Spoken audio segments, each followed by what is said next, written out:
Hello students, a very good morning to all. In this video, we will going to start our exercise 3.5 of chapter 3 linear equation in two variable. इस video में हम अपनी exercise 3.5 start करने जा रहे हैं। हमने अभी तक हमारी लीनियर इक्वेशंस को सॉल्व करने के ग्राफिकल मेथड किया था as well as algebraic method किए थे। अलजेब्रिक मेथड में हमने कौन कौन से मेथड किए थे? Elimination method, substitution method and third one is the cross multiplication method. ठीक है, ये भी टू लीनियर इक्वेशंस को सॉल्व करने का मेथड है which name is cross multiplication method. That is also very important method, cross multiplication method. ठीक है, तो पहले मैं आपको एक एग्जांपल लेके क्रॉस मल्टीप्लीकेशन मेथड को आपने यूज़ कैसे करना है वो बताऊंगी। ठीक है, तो जनरली आपकी बुक में ही है, एक एग्जांपल है, एग्जांपल नंबर 14 है। ठीक है, एग्जांपल नंबर 14, तो मैं उसकी इक्वेशंस उतार रही हूँ। इक्वेशंस हैं क्या? एक इक्वेशन है हमारे पास 2x + 3y = 46। सेकेंड इक्वेशन है हमारे पास 3x + 5y = 74। क्लियर? सबसे पहला स्टेप क्या करना होता है हमने क्रॉस मल्टीप्लिकेशन मेथड के लिए? देखो, जो भी हमारे इधर कांस्टेंट टर्म्स हैं, जो भी कांस्टेंट टर्म्स हैं, इनको क्या है, पहली बात तो इनको लेफ्ट हैंड साइड में ले आओ। ठीक है, = 0 के ले आओ। तो अगर हम ऐसे करें तो क्या आ जाएगा? 2x + 3y, ये 46 प्लस का है, लेफ्ट में जाएगा तो -46 = 0। क्लियर हो गया होगा? सिमिलरली सेकेंड इक्वेशन के साथ करो, 3x + 4y -74 = 0। ठीक है, पहला स्टेप क्या है? जो भी हमारी कांस्टेंट टर्म है इनको शिफ्ट कर दो टूवर्ड्स द लेफ्ट। ठीक है, टूवर्ड्स द लेफ्ट। आगे क्या करना है? अब ये क्या हमारी फर्स्ट इक्वेशन बन गई, ये क्या हमारी सेकेंड इक्वेशन बन गई। तो क्रॉस मल्टीप्लिकेशन मेथड के लिए आपने एक चीज़ याद रखनी है, 2 3 1 2, ये एक कोड है। ठीक है, एक तरह कोड समझ लो, ये एक कोड है। 2312 कह के भी याद रख सकते हो, 2312, 2 3 1 2, जैसे मर्जी करो, बट इसको हमने याद रखना है कोड को, 2312 2 3 1 2, जैसे मर्जी करके। ठीक है, कोई भी कोड लगा के बस इसको याद करना है, 2312। तो अब बोलोगे आप कि ये 2 क्या है, 3 क्या है, 1 क्या है, 2 क्या है। तो अब आपको बताती हूँ ये है क्या, 2 3 1 2। ठीक है, तो ध्यान से सुनो, जो हमारा 2 है, 2 का मतलब क्या है? सेकंड, ये देखो, ये हमारी, हम इसको क्या बोलेंगे? This is our first row. ठीक है, इसको हम क्या बोलेंगे? This is our second row. इसको हम क्या बोलेंगे? This is our third row. Clear हुआ? ये जो 2 3 1 2 है, ये रोज़ हैं। ये किसको रिप्रेजेंट कर रही हैं? रोज़ को। ठीक है, कि 1 2 3 4। देखो, जैसे हमने यहाँ पे 2 लिखा है, तो 2 का मतलब क्या है? सेकेंड रो के कोफिशेंट्स लिख लो नीचे, सेकेंड रो के कोफिशेंट्स ओनली। जैसे सेकेंड रो में 3y और 5y आ रहा है, बट हमने सिर्फ क्या लेने हैं? कोफिशेंट्स, y नहीं लेने, y भूल जाओ, सिर्फ उसके कोफिशेंट्स। जैसे 2 रो के कोफिशेंट्स क्या है? 3 और 5, तो हम 2 के नीचे क्या लिख लेंगे? 3 5। क्लियर? सिमिलरली 3, अगर देखो माइनस है तो माइनस भी साथ में लेना है। अगर यहाँ पे -3 होता तो आप क्या करते? -3 लेते फिर। ठीक है, माइनस साथ में कंसीडर करना है। अब 3 का मतलब क्या है? थर्ड रो के कोफिशेंट्स। तो थर्ड रो कहाँ पे है हमारी? थर्ड रो के कोफिशेंट्स क्या है यहाँ पे? 46 और 74। एक्स वाई कुछ है नहीं, तो सिंपली, बट यहाँ पे नेगेटिव साइंस है ना साथ में, तो नेगेटिव साइन भी साथ में लेंगे, तो हमारा क्या आ जाएगा यहाँ पे? -46 -74। क्लियर हुआ? तो आगे 1 का मतलब क्या है? फर्स्ट रो के कोफिशेंट्स। तो फर्स्ट रो के ओनली कोफिशेंट्स क्या है? 2 और 3, तो यहाँ पे लिख लो 2 3। क्लियर? आगे है 2 का मतलब क्या है? फिर 2 रो के कोफिशेंट्स क्या है? 3 और 5। क्लियर हुआ? इतना अगर क्लियर हो गया तो नेक्स्ट स्टेप में हमने क्या करना है? ध्यान से सुनना। देखो, इसके बाद आप क्या करना है?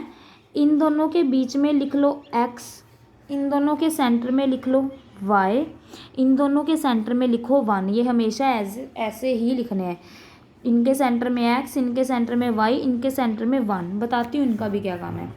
मेथड में करना क्या होता है? Cross multiply. तो क्रॉस मल्टीप्लाई का मतलब क्या? क्रॉस मल्टीप्लाई करेंगे कैसे? हमने क्रॉस मल्टीप्लाई करनी है, बट कैसे? पहले ये ध्यान रखो, ऊपर यहाँ से स्टार्ट करना है 3 से। तो हम सबसे पहले क्या करेंगे, 3 को मल्टीप्लाई करेंगे विद 70 माइनस 74।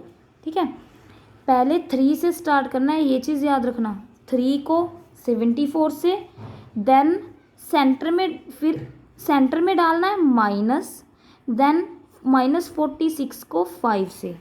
ये एरोज आपने या फिर ऐसे कह सकते हो, 1 सेकेंड।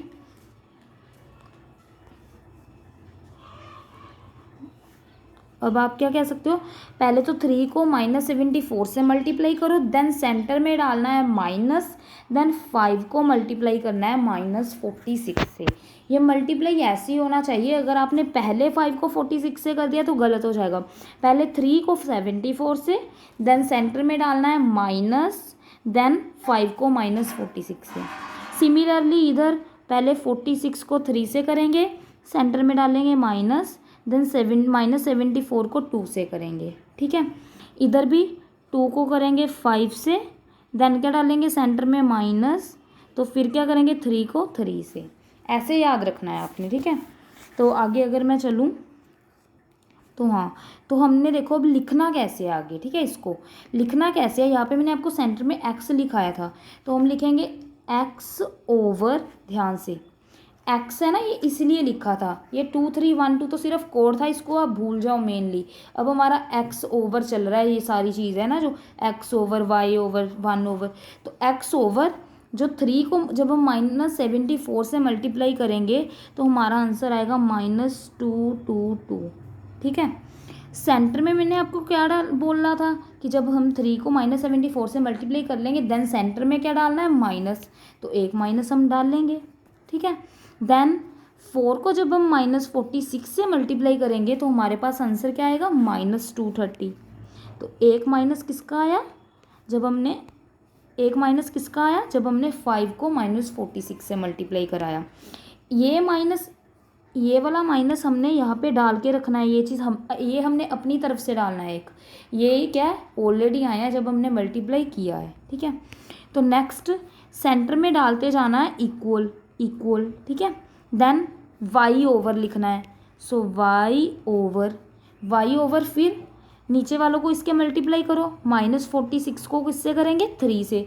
जब हमने -46 को 3 से मल्टीप्लाई किया तो हमारा आंसर क्या है -138।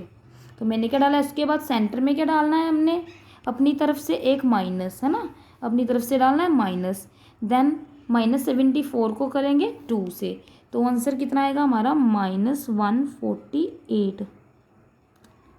तो हमारा आंसर क्या आएगा -148। ठीक है, ये हमारा आएगा आंसर।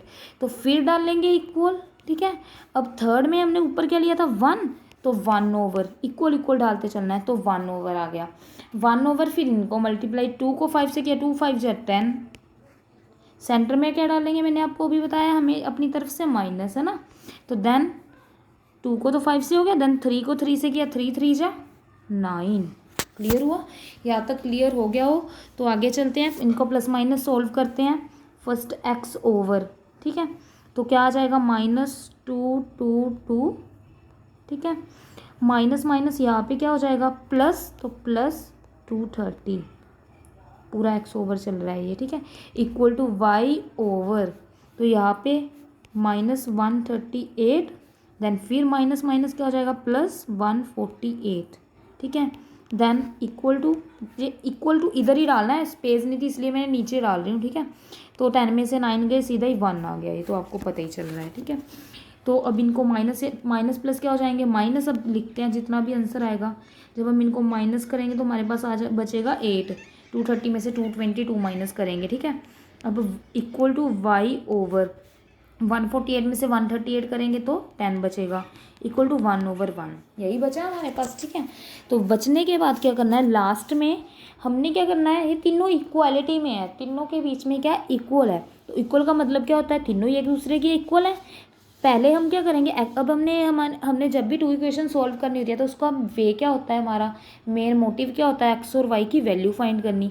तो अब क्या करेंगे, हम तीनों आपस में इक्वालिटी में है, तो हम क्या करेंगे, एक बार इसको इसके इक्वल रख देंगे, यहाँ से हमारी एक्स की वैल्यू आ जाएगी, इसको ना 2 पार्टीशन में डिवाइड हो जाएगा। एक साइड पे हम x/8 को इक्वल रख देंगे इसके, एक साइड पे हम y/10 को इक्वल रख देंगे इसके। तो इधर से x की वैल्यू आ जाएगी, इधर से हमारी y की वैल्यू आ जाएगी। जब हमने क्रॉस मल्टीप्लाई किया इनको तो x = क्या आ जाएगा 8, इधर y = कितना आ जाएगा 10। तो ये क्या है हमारी, ये क्या आ गई हमारी value of the x and y। ठीक है, क्लियर हुआ। इस तरह से हमने क्रॉस मल्टीप्लिकेशन मेथड करना है। ध्यान से समझ लो, स्टार्टिंग से 2 इक्वेशन हमें दी होंगी। सबसे पहला काम क्या है, ये जो कांस्टेंट टर्म है इनको लेफ्ट साइड में शिफ्ट करवाना। ठीक है, देन क्या है, हमने ये हमारी क्या होगी फर्स्ट रो, ये क्या होगी सेकंड रो, ये क्या होगी थर्ड रो। अगर माइनस साथ में तो माइनस साथ में लेना है। ये एक कोड था, इसको याद रखना है 2 3 1 2। ठीक है, 2312 इनके बीच में ओवर डाल के x लिख लो, यहाँ पे ओवर डाल के y, यहाँ पे ओवर डाल के 1 लिख लो। तो 2 के नीचे सेकंड रो के कोफिशिएंट्स लिख लो, जैसे 3 और 5। ठीक है, 3 के नीचे थर्ड रो के कोफिशिएंट्स लिख लो, जैसे -46 और 74। 1 के नीचे फर्स्ट रो वाले कोफिशिएंट लिख लो, 2 और 3। 2 के नीचे फिर 2 रो वाले कोफिशिएंट्स लिख लो। ठीक है, देन क्या करना है, हमने पहले इसको इससे मल्टीप्लाई, सेंटर में डालना है माइनस अपनी तरफ से, देन इसको इससे मल्टीप्लाई, और ऊपर क्या रखना है x ओवर, मल्टीप्लाई करके जितना भी आ गया लिख लो। ये माइनस डालना मत भूलना जो हमने अपनी तरफ से डाला है। सिमिलरली y ओवर, पहले 46 को 3 से कराएंगे, माइनस डालेंगे, देन इसको इससे कराएंगे। ठीक है, तो ये आ जाएगा। देन इक्वल टू 1 ओवर, ये हमेशा यहाँ पे 1 नहीं रखना है, तो 1 ओवर ये भी आपने वैसे ही मल्टीप्लाई करा देना है, 2 को 5 से, देन -3 को 3 से। तो जब हमने इनको प्लस माइनस किया, सोल्व वगैरह किया, तो एंड में हमारे तीनों आपस में ऐसे इक्वल में आ जाएंगे। तो आप क्या करोगे, इसको 2 पार्टीशन में डिवाइड करोगे। एक बार क्या करोगे, x वाले को इसके इक्वल रख दोगे, एक साइड पे हम क्या करेंगे, y वाले को इसके इक्वल रख देंगे। तो एक साइड से हमारी x की वैल्यू आ जाएगी, एक साइड से हमारी y की वैल्यू आ जाएगी। सो आई थिंक आपको जो क्रॉस मल्टीप्लिकेशन मेथड है आपको क्लियर हो गया होगा। सारे क्वेश्चंस में ऐसे ही करना है अपने क्रॉस मल्टीप्लिकेशन मेथड। ठीक है, तो नेक्स्ट मैं इसकी 1-2 और आपको करवाती हूँ एग्ज़ाम्पल्स। यस, तो इसकी 1-2 और एग्जांपल करा रही हूँ। इसमें क्या है हमारे पास, फॉर विच वैल्यू ऑफ, देखो ये क्वेश्चन हमारे पास नेक्स्ट एग्जांपल है, for which value of p, कैसे क्वेश्चन आ सकते हैं कि p की कौन सी वैल्यू, p की वैल्यू हमने फाइंड करनी है। Does the pair of equations given below has unique solution. हमें कह रखा है ऑलरेडी कि ये जो 2 इक्वेशन है इसमें p आ रहा है ना, ये देखो py, तो इसमें हमने p की वैल्यू फाइंड करनी है। और साथ में हमें दिया क्या हुआ है, ये जो पेयर ऑफ इक्वेशंस हैं ये कौन से सोल्यूशन फॉर्म कर रही हैं, यूनिक सॉल्यूशन। ये कौन से सॉल्यूशन फॉर्म कर रही हैं equations, they form a unique solution. तो हमें आगे पहले हम क्या करते थे, फाइंड करते थे यूनिक सोल्यूशन आ रहा है, वन सोल्यूशन आ रहा है या मैनी, पर यहाँ पे क्या है हमें ऑलरेडी दे रखा है कि they form a unique solution, ये फॉर्म कर रही हैं। तो हमें पता है, आपको मैंने स्टार्टिंग में A1.2 एक्सरसाइज से पहले एक टेबल याद करवाया था ना, उसमें अगर A1/A2 नॉट इक्वल हो B1/B2 के, और नॉट इक्वल हो C1/C2 के, है ना, तो वो क्या हमारा यूनिक सोल्यूशन होता है। तो हम क्या करेंगे, सीधा ही ना यूनिक सोल्यूशन वाली कंडीशन उठा लेंगे। ये आपको रेशो वाला कंपेयरिंग द रेशो मेथड कराया था। तो हमने क्या की, सीधी इसकी इक्वेशन उठाई जो भी यूनिक सोल्यूशन की होती है, क्योंकि हमें पहले ही दे रखा है कि they form a unique solution. तो इसमें क्या करेंगे, यूनिक सोल्यूशन की कंडीशन उठा के हम क्या करेंगे, A1/A2 B1/B2 इनकी वैल्यू पुट कर देंगे। A1/A2 क्या होता है 4/2 है ना, जैसे कोफिशेंट्स x के 4/2। B1/B2 क्या होता है y के कोफिशेंट्स, जैसे यहाँ पे क्या है P/2।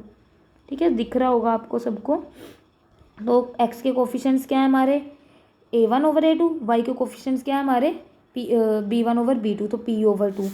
सेंटर में जो साइन है नॉट इक्वल का है तो नॉट इक्वल, सी की हमें ज़रूरत ही नहीं है यहाँ पे, क्योंकि ये यहीं से निकल जाएगी पी की वैल्यू, इसलिए सी वाली कंडीशन यहाँ पे कंसिडर करने की ज़रूरत है ही नहीं, क्योंकि यहीं से वैल्यूज़ आ रही हैं। अगर नॉट इक्वल का साइन है, ये बात ध्यान में रखो, नॉट इक्वल डालते ही चलना है आपने। तो नॉट इक्वल डालते हुए जब हमने क्रॉस मल्टीप्लाई करके पी की वैल्यू निकाली, तो पी की वैल्यू आई क्या है, p is not equal to 4। अब p नॉट इक्वल टू 4 आई है, ना कि p इक्वल टू 4।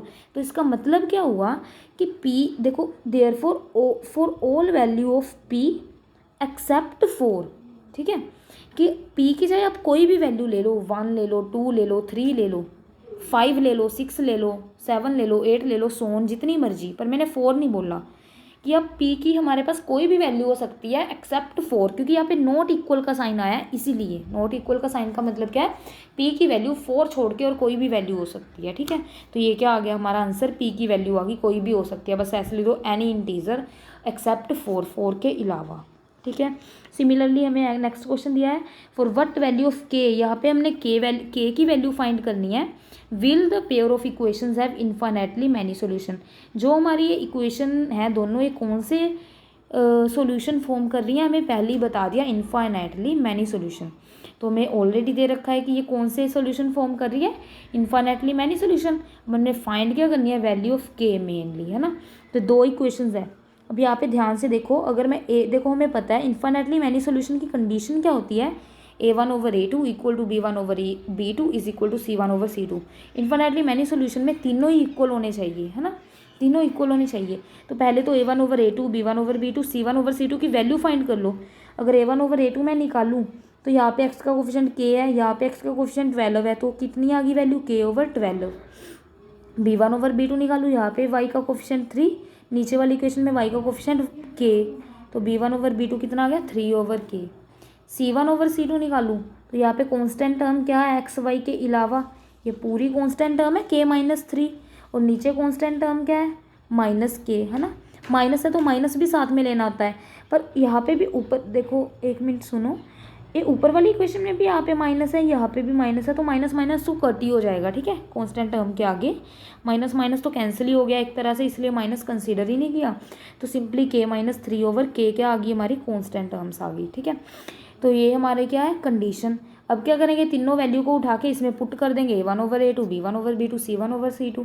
तो देखते हैं नेक्स्ट इमेज लगाते हैं क्या होगा आगे। नेक्स्ट है हमारे पास, आई थिंक ये, नो नो नो नो, ये नहीं है, सॉरी, हमारे पास आई थिंक ये है, तो हाँ ये यस यही है। तो देखो, अब देखो, हाँ उसके बाद क्या हुआ, तीनों की वैल्यू यहाँ पे डाल दी। ठीक है, a1/a2 b1/b2 c1/c2। अब क्या है, अब देखो ये तीनों ही इक्वल में है, तीनों ही क्या है, इक्वल में। जब तीन चीज़ें इक्वल में है तो ये देख लो k की वैल्यू कहाँ से इजीली निकलती है, तो जिन दो से इजीली निकलती है उन दोनों को कंपेयर कर लो। अगर मैं इन दोनों को कंपेयर करूँ, यहाँ से इजीली k की वैल्यू आ जाएगी। जब तीनों चीज़ें इक्वल में है तो कोई भी दो लेके वैल्यू निकाल सकते हो। तो मैंने सिर्फ ये दो उठाई, क्रॉस मल्टीप्लाई किया, k को k से किया, k² इज इक्वल टू 12 3 36 बन जाएगा। तो जब भी किसी की स्क्वायर हो, k² इक्वल टू 36 आया, तो स्क्वायर उधर जाके क्या हो जाती है, under root plus minus under root बनती है ना, under root 30 plus minus under root 36। तो जब हम खोल लेंगे तो क्या बनेगा, +-6।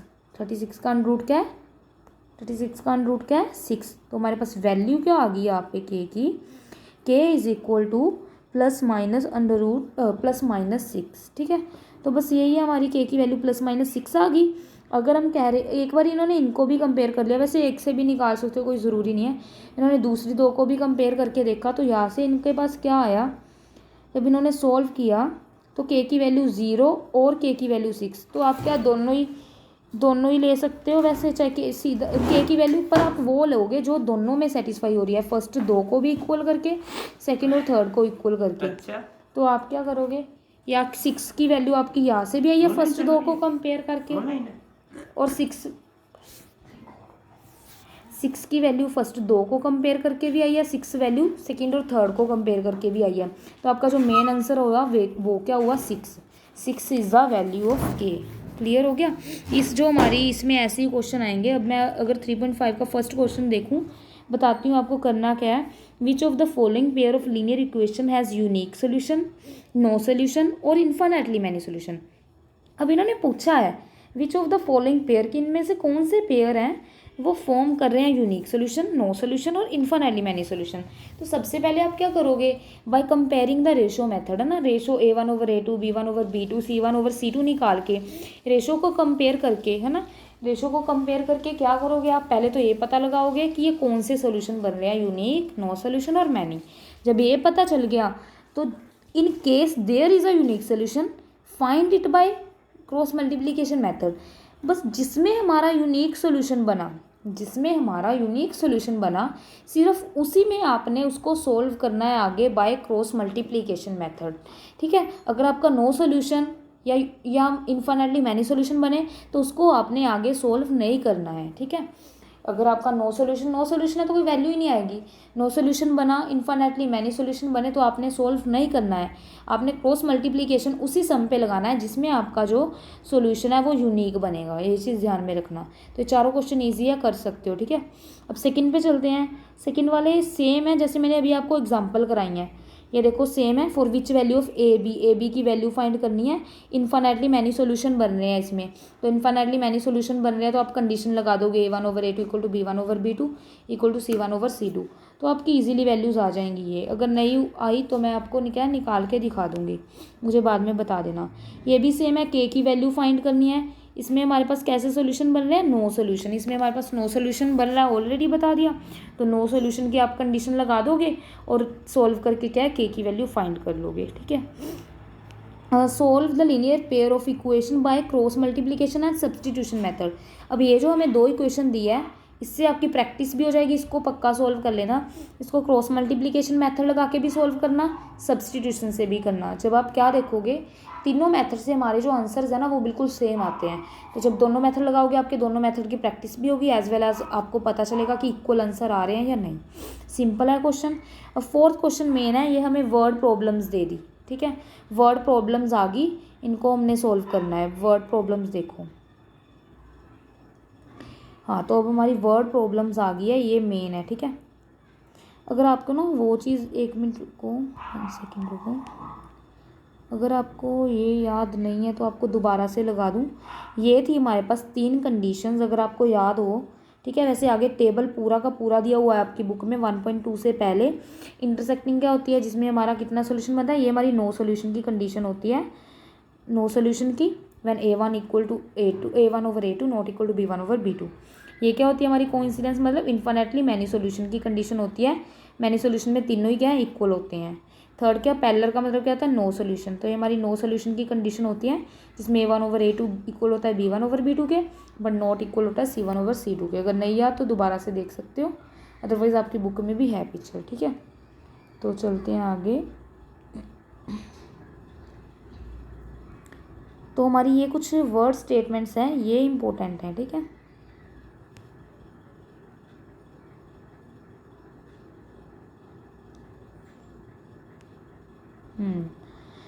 तो देखो वर्ड स्टेटमेंट देखो, मैंने आपको वैसे पहले कराया है, दोबारा से करवाती हूँ, या फिर इसको एक काफ़ी लंबी वीडियो हो जाएगी, मैं नेक्स्ट वीडियो में इसको करवाती हूँ आपको। अभी आप वही तक करो। ठीक है, थैंक्स फॉर वॉचिंग।